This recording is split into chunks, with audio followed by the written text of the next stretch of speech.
Please join me in the Pledge of Allegiance. I pledge allegiance to the flag of the United States of America, to the republic for which it stands, one nation, indivisible, with liberty and justice for all. Greet your neighbors.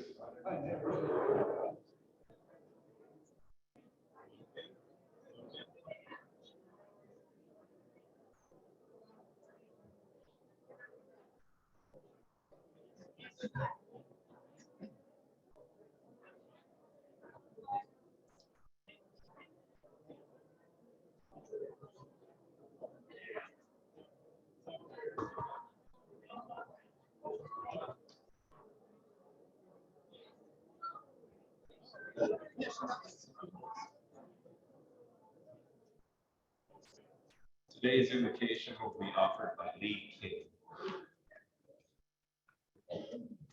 Thank you, President Terry. I'd like to begin the invocation with just this quote from Robert Kennedy. We must find time to stop and thank people who make a difference in our lives. So this week you have a time to thank a mentor, a friend, a family member. Just take time to do that and say thanks. Let's bow our heads. Lord, as we gather with friends and family this week, let us be mindful of the many blessings you have provided for us this year. We thank you for the goodness of our Rotary members and the spirit of service of self in our club to help those in need in our community. I also want to thank the ladies that blessed us with this wonderful food today, and we thank you for it. In Jesus' name we pray. Amen.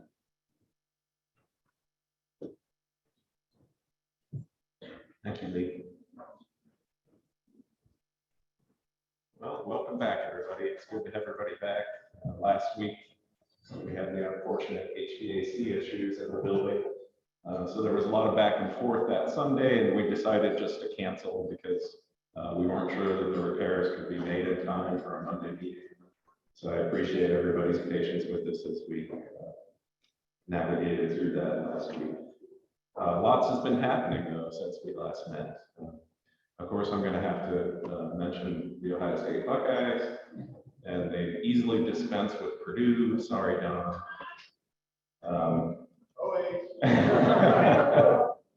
And then last weekend, I have to admit, I was a little shocked with the outcome of that game. I didn't expect a blowout of that magnitude. So I think this week we have a big challenge in front of us.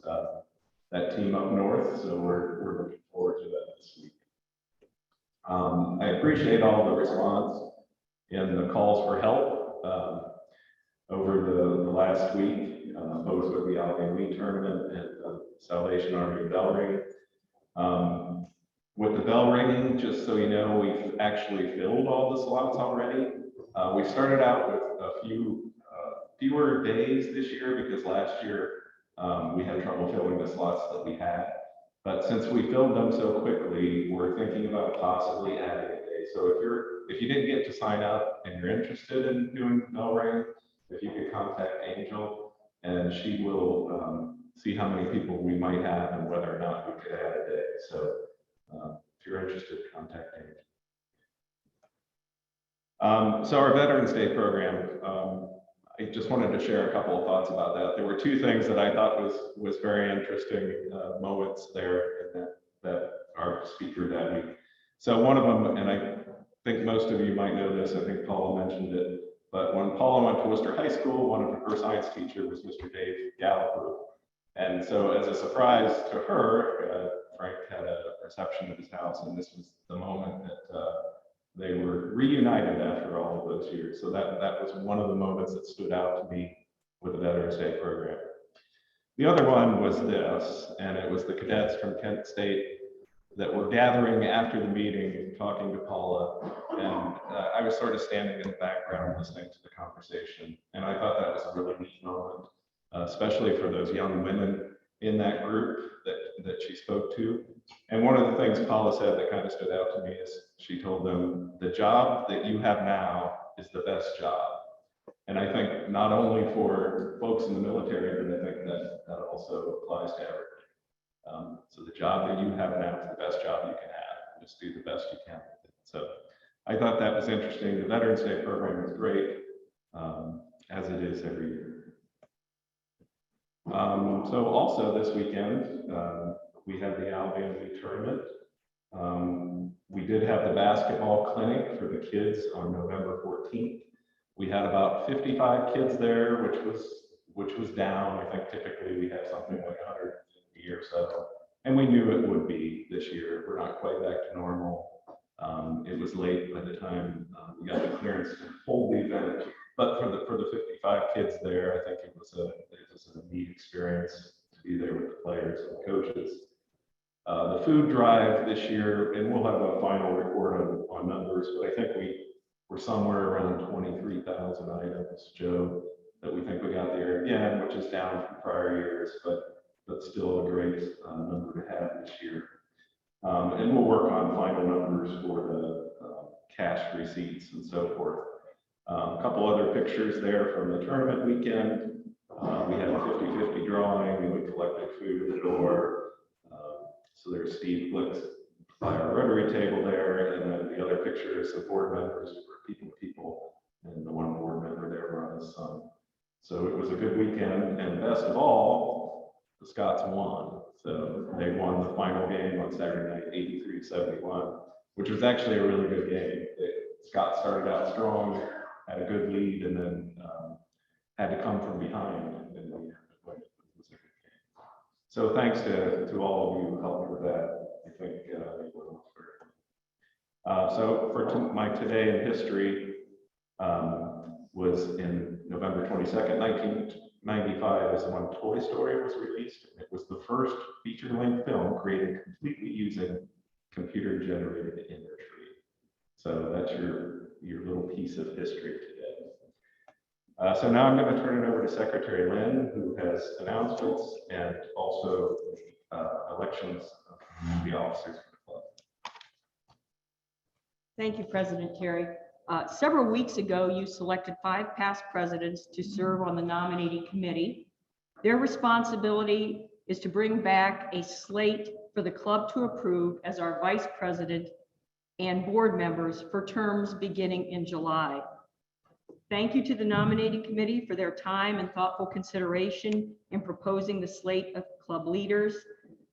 The members on the nominating committee, if you will remember, were Bob Gorman, Kim Sayers, Peggy Schmitz, Justin Starlin, and myself. On behalf of the nominating committee, it is my privilege to nominate, and you'll see on your screen the ballots, Courtney Yoder to be our next vice president.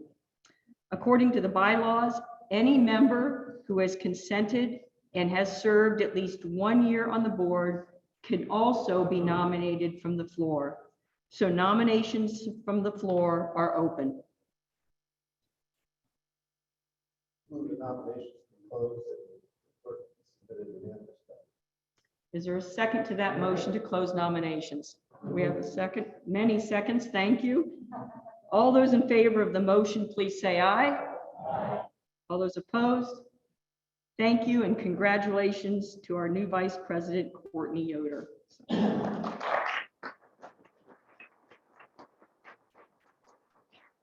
The committee is also pleased to nominate Chris Boone, James Fox, and Dallas Robinson as new board members. And again, in accordance with the bylaws, any member who has been a Rotarian for at least 2 years may be nominated from the floor. Nominations from the floor are open. Thank you. Second, I said many seconds. All those in favor of the nominations, please say aye. Aye. All those opposed? Thank you. Congratulations to Chris Boone, James Fox, and Dallas Robinson. I think Chris Boone is here. Is that correct? Congratulations, Chris. Thank you. Thank you for supporting the nominating committee and their recommendations. And we are confident that incoming president, Greg Long, will have a very strong leadership team. So thank you, Greg, for leading that team. Past President Don Noble has the traveling microphone, and we have a very special guest this week, visiting Rotarian and Assistant District Governor Alexander Vaughn and his son Stuart. Good afternoon, ladies and gentlemen, and greetings from Delmarva Peninsula. Now, what is that? 3 states, Delaware, Maryland, and Virginia, all have parts of their states on the peninsula that also houses the Dover Air Force Base. But there is one, Delaware, of which all 3 counties reside on the peninsula. That's the part of I'm from. It's Rotary District 7630, which goes from roughly Philadelphia to just below Salisbury, Maryland, and from Chantilly, Virginia, to the west to the Delaware Bay on the east. Our club, Colonial Rotary, is a member of the community of Dover, which is the capital of the first state. I'm also privileged to serve as assistant district governor for Area 30, and I have 5 clubs that I'm responsible for there. We're visiting Worcester right now because our son Stuart has just taken a job at Schaefer and graduated college this past June at West Virginia University. So we're learning a little more about your lovely community, and we celebrated our Thanksgiving with Stuart while we've been visiting. We're back in Delaware the coming week. Thank you for your hospitality.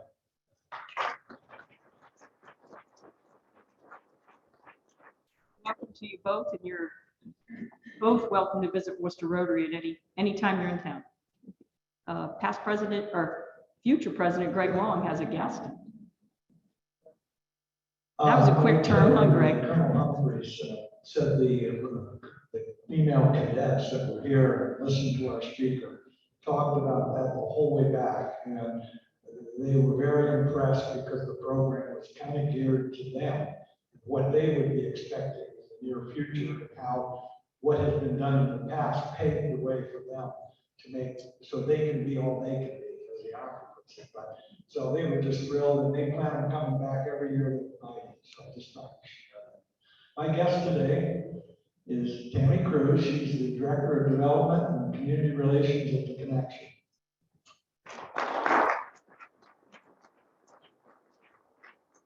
Tom Rumble. Yes, this is my son-in-law and respected member of Wooster Rotary. I hunted in Toronto, which I still, from his last name, I get over that. I'd also like to mention that he did volunteer already for flag maintenance.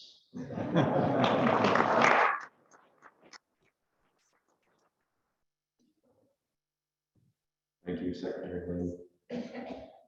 Congratulations to our new Vice President and board members. Good to have you on board. Welcome to our guests, Tammy, Alex, Stuart, Brad. I hope you enjoyed today's program at the Fellowship of Wooster Rotary. And as Lynn said, you're always welcome. Welcome anytime. So with that, I'm going to turn it over to Andrew Bates, who's going to introduce today's speaker. Thank you. Many of you know Kurt Holmes. It's been 2 or 3 years since he last spoke to us. He's the executive director of Ohio's hospice life care. He has a degree in economics from Allegheny College and a master's in public policy analysis from West Virginia University. How do you like that, Stuart? So you guys can catch up and drink some beers after. So Kurt spent 25 years in higher education as Dean of Students in several places, but most of the time, some 14 years at the College of Wooster. He's been Executive Director at Ohio Hospice Life Care for the past 4 years, something like that, right? And he's been extremely active in the community, having served on numerous boards, United Way, American Cancer Society, Salvation Army, to just name a few. He's also been a passionate supporter of Boy Scouts of America and is currently the president of the board of the Buckeye Council. Kurt lives in Worcester with his wife, Gina. They have 2 grown children, daughter Alex and son Fred. Kurt is joined today by his colleague, David Hargrave, who he'll introduce with more detail when he's up here. And David heads up the bereavement services at hospice. So please join me in welcoming Kurt and David.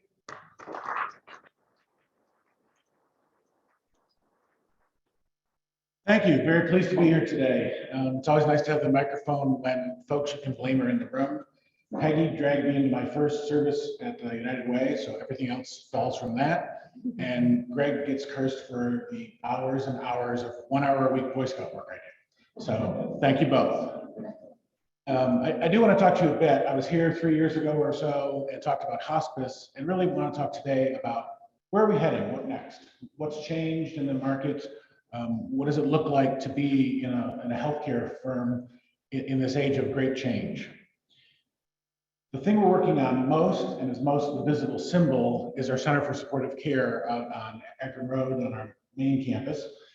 We have 2 satellite offices to reach all of our service area, but the primary location is out there. If you haven't seen it, please let me know, and we'd be happy to get you out there and give you a tour. And that's where our inpatient unit resides.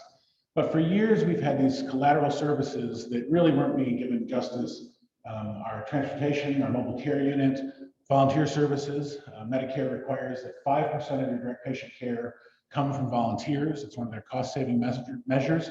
We run about 25% of direct patient care through volunteers. And I know some of you are in the room here today who do that care for us.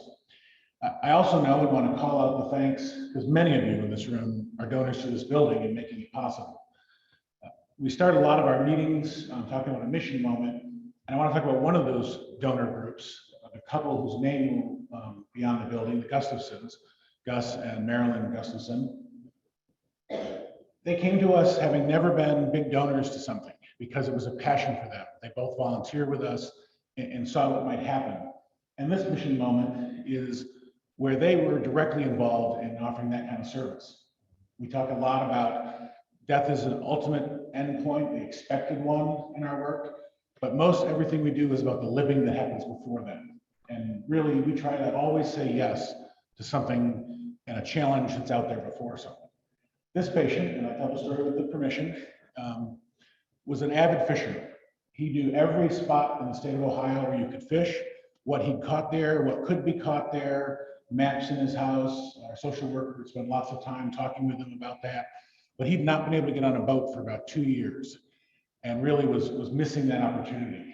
And so with some help, especially with the Gustafson's pontoon boat, where we could get a wheelchair down to it and get him on easily, unlike a typical fishing boat, we got him out on the water one last time in early October. More importantly, we got him out on the water with his grandson, who's never been fishing with him. And so to be able to be that connection point, to help someone find that moment, was critical to that patient, but I gotta believe critical to that grandson as well. And that's really the work we try to do, is to make life livable and possible and comfortable for every day you have. So what's changing in hospice care as I described? Well, we're really expanding beyond the traditional home-based end-of-life care earlier in the disease trajectory, because it's not one finite moment that moves you from acute care to palliative care to hospice care. It's more of a fluid continuum. On the financial side, we have been a carve-out for many, many years. A per diem per day, you stop being the fee-for-service model and you go on to hospice. It's one of the things that's great about it for families, but it's changing as the pressures to be more efficient grow. One of those is we're joining across the state affiliation we have in a BBID, which is a value-based insurance design model, trying to take a population of patients and manage them very early in it so we meet their goals while also cutting down costs. Because again, the model is going to become a daily reimbursement in hospice is about $130 for all care across everything from medication, DME, the nurse's care, the physician care. And that's getting squeezed smaller and smaller every year. How are we responding? We've expanded the breadth and depth. We reach now Wayne, Holmes, and all of the surrounding counties. Those two are legacy area, but also that, as I said earlier, with a broader, deeper palliative program. We're consolidating our back of the house expenditures. And that affiliation across the state, the Ohio's hospice that got added to the front of our name, is 9 entities, 6 independent hospices tied together to do HR and billing and all of those pieces in a more efficient way, and deepening our reach in the community. And that's where David comes in and the Center for Supportive Care. We're trying to embed ourselves farther and across not just the direct hospice care, but really the whole family. That brings us to the Center for Supportive Care. If you knew the area or you paid attention, on the corner of our campus was a pretty rundown building that had been the Zapovsky construction firm at one point, but had been abandoned for about 10 years. That building is still there. As you drive by, it's the framework inside, but you wouldn't know it. It's completely renovated, had the wonderful opportunity of being a clear span structure, which meant we could take all of the walls and partitions out and start over interior. What you'll see, and this compliments of Adam Bogner, who's done some aerial shots for us. You see this expanding of our campus out there with this facility. I picked this shot because the rendering or the picture gives you a good view of the addition to the building, which is for those mobile care units. Again, I described that our model is based on $130 a day. When someone comes in for a general inpatient care, the reimbursement's a bit higher than that for the care, but we also were absorbing the cost of private ambulance service to bring someone in. And so we now run our own ambulance as a mobile care unit to avoid that cost. And in fact, we'll start spreading that service to our sister hospices in the region as we move from 1 this year to 2 ambulances next, and ultimately 5 are available in this space. Lest you look at the outside, and my development officer, Catherine Ritchie, is horrified how great the building looks. You don't often get that, but she says, make sure people don't know we're finished. They've done all the exterior work because of the way the weather has gone. And the Bogner folks are working real hard to get the inside done. They're actually ahead of the schedule we thought we'd be on. But there is lots and lots of work still to go inside that building. So I'd also be in trouble with her if I didn't say, anybody who hasn't donated, happy to talk to you if you would like to give us any support on that front. But really the meat of what we want to talk to you today comes from David. He is a one-man show for us. He's part of the bereavement with our hospice patients, but more importantly, community bereavement. It's a service we offer more broadly because we know it's not just about the grieving and the loss with these local deaths, these planned deaths in hospice. David reaches into children who've lost a family member in the opioid crisis, to auto accidents, to grieving in our jails, the response, the trauma of our healthcare workers and law enforcement. And he's doing that as a one-man operation. Again, that main floor of our Center for Supportive Care will expand our ability to offer those bereavement services. So I really want him to talk to you today about some of the work he does, and most importantly, what the last 18 months has looked for us and the living losses we've all experienced. David came to us a few years ago as a local resident for a number of years, embedded in a local church. He's an ordained pastor, licensed social worker, and bereavement counselor. He's also spent 20-some years in the Air Force as a reservist now, and the son of an Air Force officer, and as a child servant. So he brings a wealth of experience across multiple platforms to serving the needs of our community. I give you David Hargrave.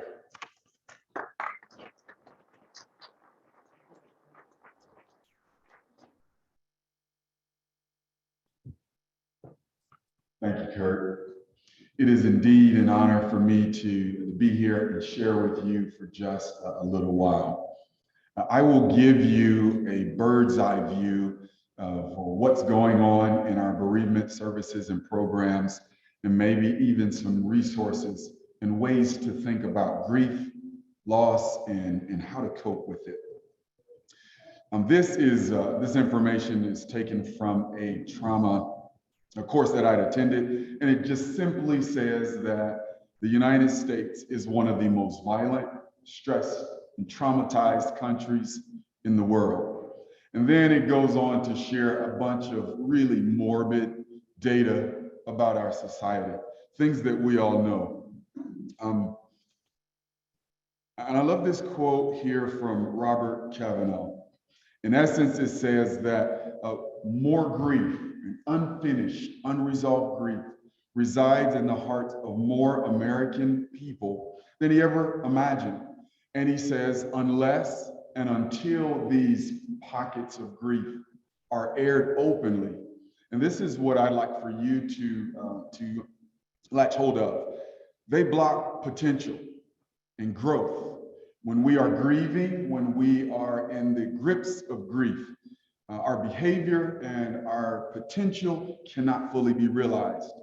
So the work that I'm privileged to do at Ohio's Hospice Life Care and that this organization has done before my time is critical in addressing these things. And so I'll start this way. What are common grief reactions? When very often when people come to us and especially with living loss, they are unaware that it's grief that is impacting my functioning negatively. So when people ask, should I receive bereavement supports or should I engage in some of those programs? I always start with this.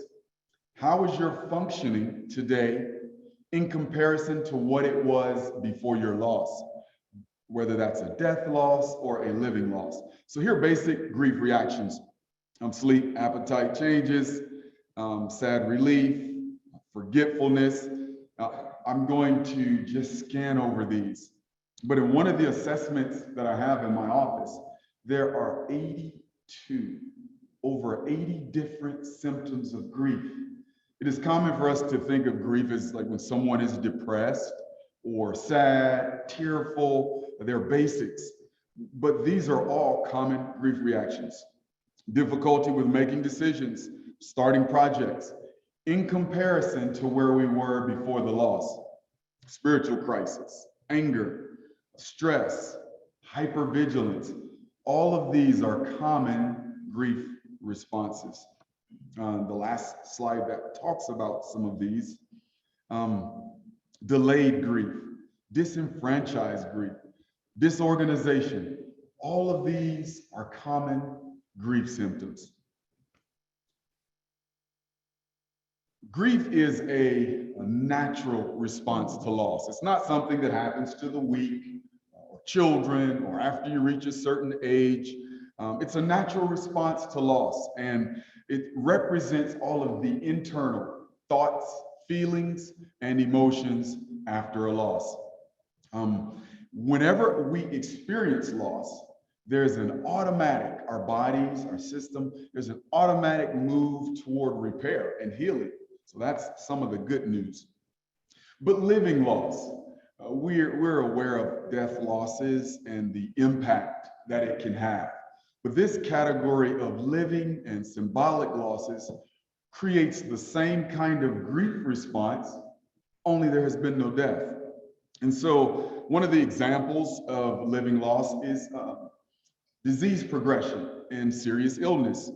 When a person begins that decline, there is no death, but your relationships are impacted. The things that you were able to do before, there are limits there. So it creates a grief response. In this pandemic environment, we all have experienced living loss. Think about, for example, the high school students in 2020.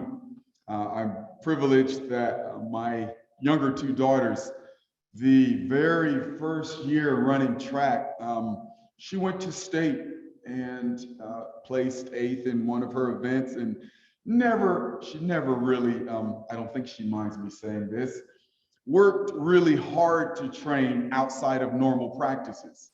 And so year 1 as a freshman, went to state.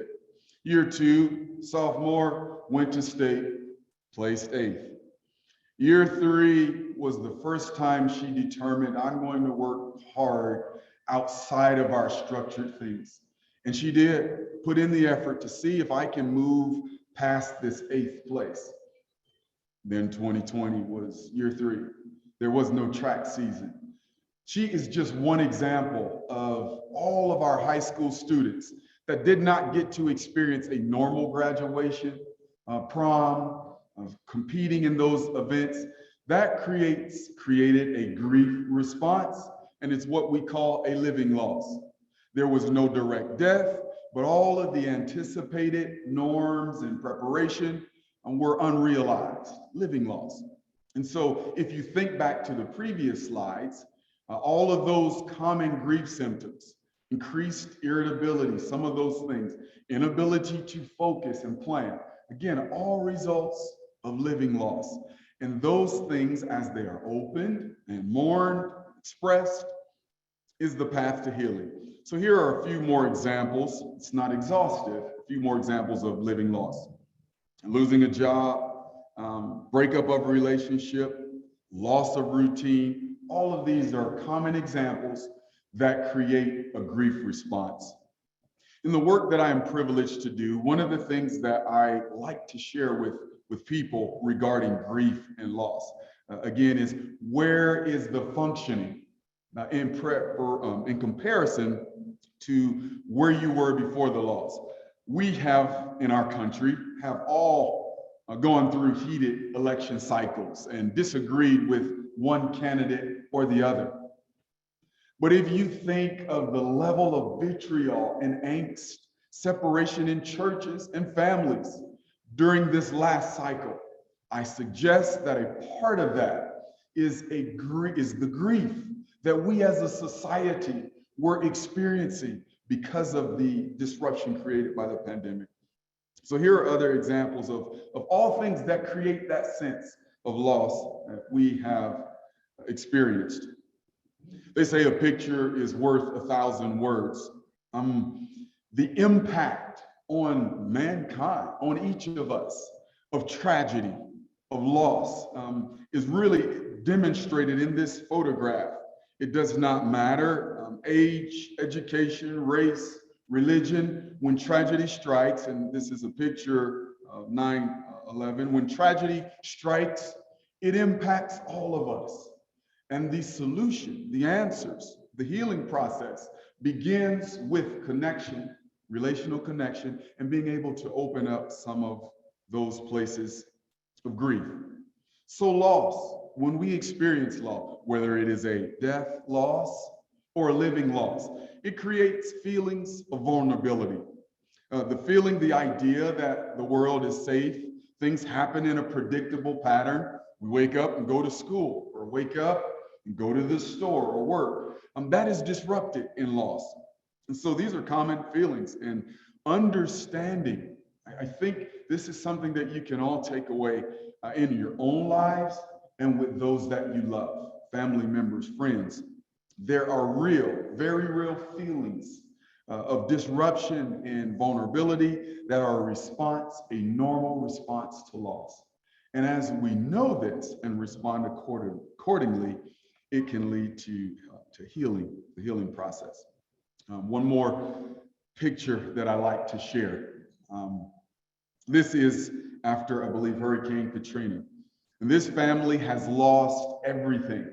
Their home, where they're not sitting in the middle of a lake, but this is flooding after they lost their home. And if you notice the connection point, each one, there's a hand on shoulders, and they're just taking this moment that was captured. And if you think about what was lost, they still have each other, but there are photographs that were in their home that can never be recovered. The memories of an evening after work, watching the news, etc., all of those things have been lost. And so this is just a picture of the impact, natural impact of living loss.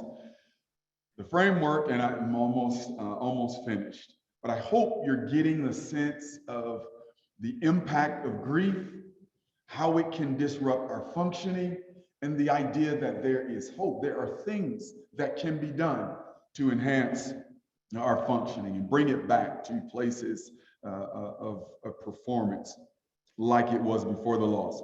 So these 4 tasks, I think all of the bereavement programs that we offer through Pathways of Hope at Homecare are built from this framework.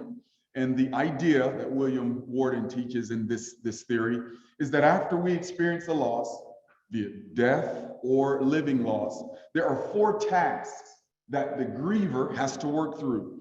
And it's not a 1, 2, 3, and all my pain is gone, but it's more, these are things that we are wrestling to do. Accepting the reality of the loss, processing the pain, adjusting to life without what we have had, our loved one, or the former dreams, goals, etc. And then how do we maintain and develop a sense of connection with what was as we move forward? Those are the 4 tasks. And so each of the bereavement activities, for example, we have at Homecare monthly bereavement workshops. open to the public. In our current space, there are times when we're scrambling for space because of the room being used for other things. This new Center for Supportive Care will allow us to have that space that we need for those monthly workshops. The processing the pain and acceptance is not just a intellectual acceptance and processing, but it's internal. And so again, each of the things that we do allow us to do it. And so in conclusion, I can't talk about some of the weight of loss and grief without at least touching on a little bit of some of the things that help. Controlling the things that you can. And I like to use the airline safety briefing, where they say something like, if you should experience loss of cabin pressure, an oxygen mask will drop. I remember the first time I was traveling with one of my young children, and I heard the briefing, which I've heard again and again, but it struck me. And my instinct was, if we lose cabin pressure, I'm going to take care of my 3-year-old child first. But then I thought, why would they say that? And it occurred to me, well, if I were to black out or something happened to me, I could not care for my loved one. Well, this applies to each of us. If we don't take care of ourselves, the loved ones and people that we're supporting, we don't have the energy for them. So control what you can. Establish routines and normalcy, like attending this meeting and other things that we can control.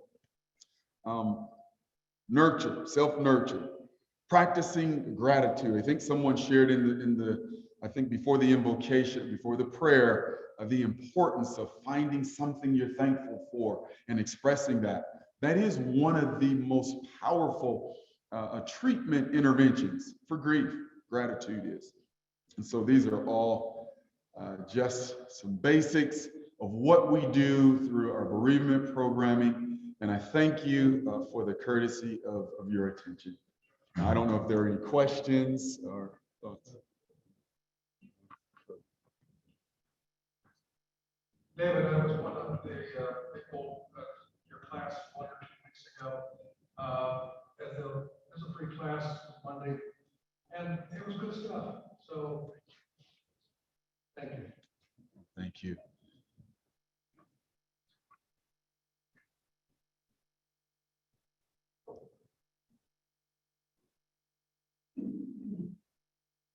Our speaker mentioned death of a dream was one of the things. And let's remember that 58 years ago today, John F. Kennedy was assassinated.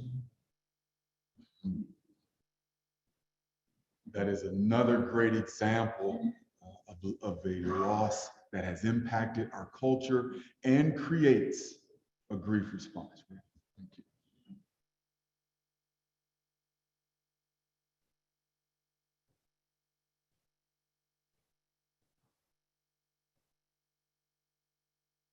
Thank you. Last year, I lost a friend of mine who was in hospice for a few weeks, and other than his immediate family, nobody was allowed to visit. Has that impacted your work a lot, and has that changed now for you? Thank you. I'll let Kurt answer the piece of it about the changes. I will address the impact from a bereavement side of things. I think on one of the slides, it mentions about types of grief, and there was, I think, something about delayed grief and disenfranchised grief.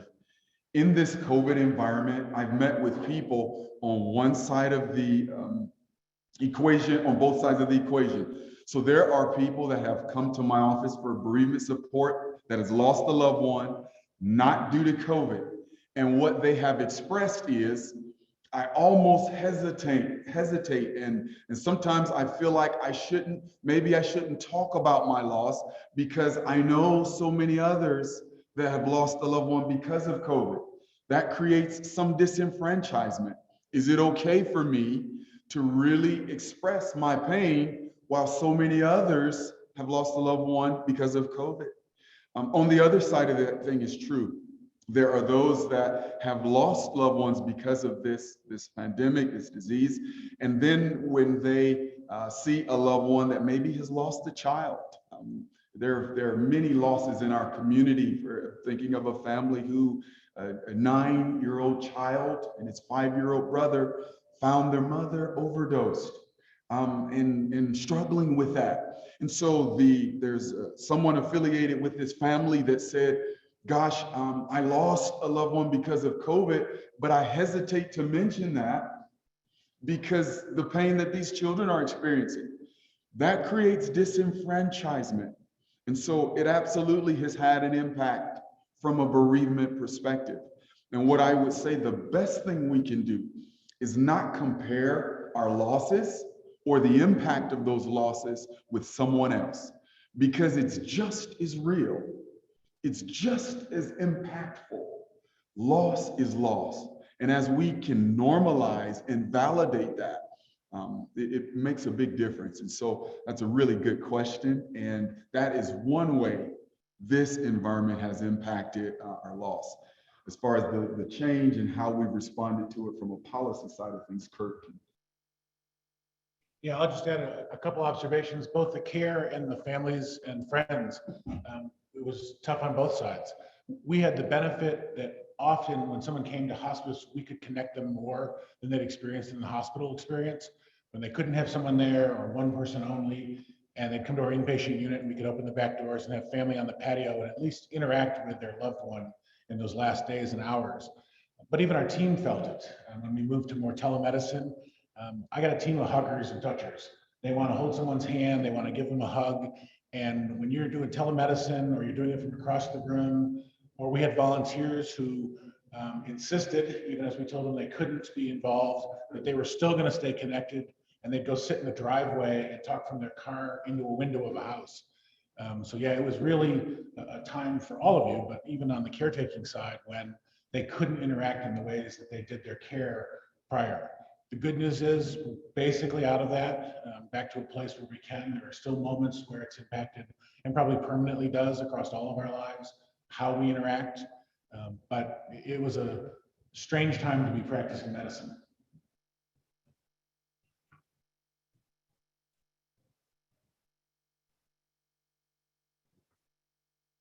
It looks like the 3-second rule, so.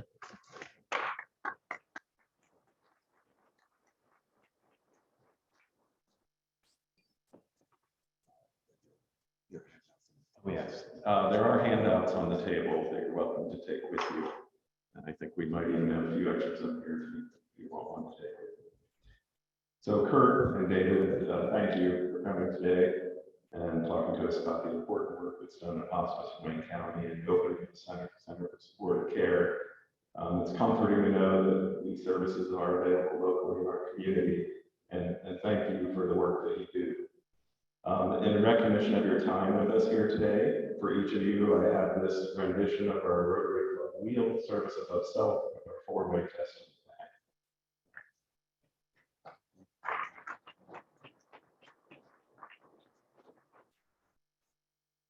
A couple of quick announcements.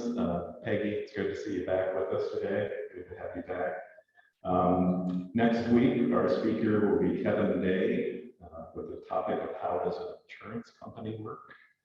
And I'm wishing you all the most joyous, happy Thanksgiving. Hopefully you'll be able to take some time with family and friends and enjoy the holiday. So with that, Rotarians, we stand adjourned.